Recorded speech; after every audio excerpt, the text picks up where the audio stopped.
series of people, John Locke, for example, Algernon Sidney, and others, begin to develop an idea that is intended to take down this idea of divine right kingship.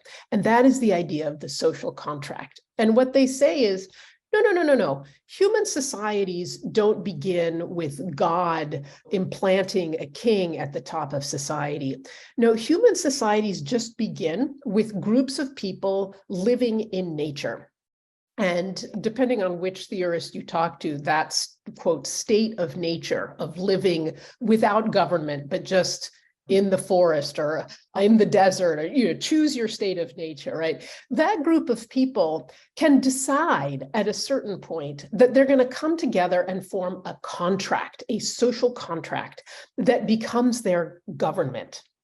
And what's so revolutionary about this idea is that they can not just decide to come together, they can also decide to come apart again, to break the social contract. That's also known as a revolution, right?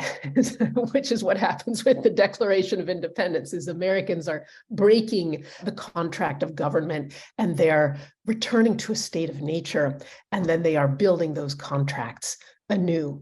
So the social contract idea, which comes up in Hobbes, in Locke, and Rousseau, and a few others, is a way of reimagining the beginnings of humanity such that it doesn't begin with a primal act of God in the Garden of Eden, which was the original story of humanity, and over which God ultimately placed a king, whether that was King David or some other king you might read about in the Bible, or the kings of Europe. It was saying, we're just going to clean the slate completely and imagine a wholly new beginning of human society.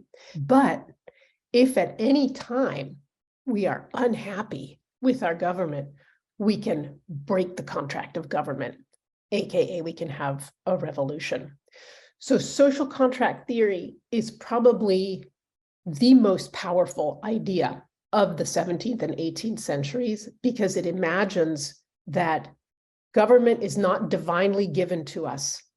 It is created by us as human beings, as one of our natural rights, and we can take it down anytime we are unhappy.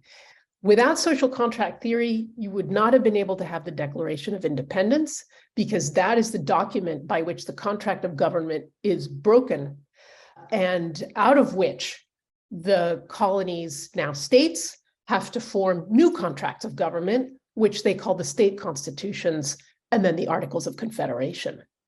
Those are Lockean new contracts of government.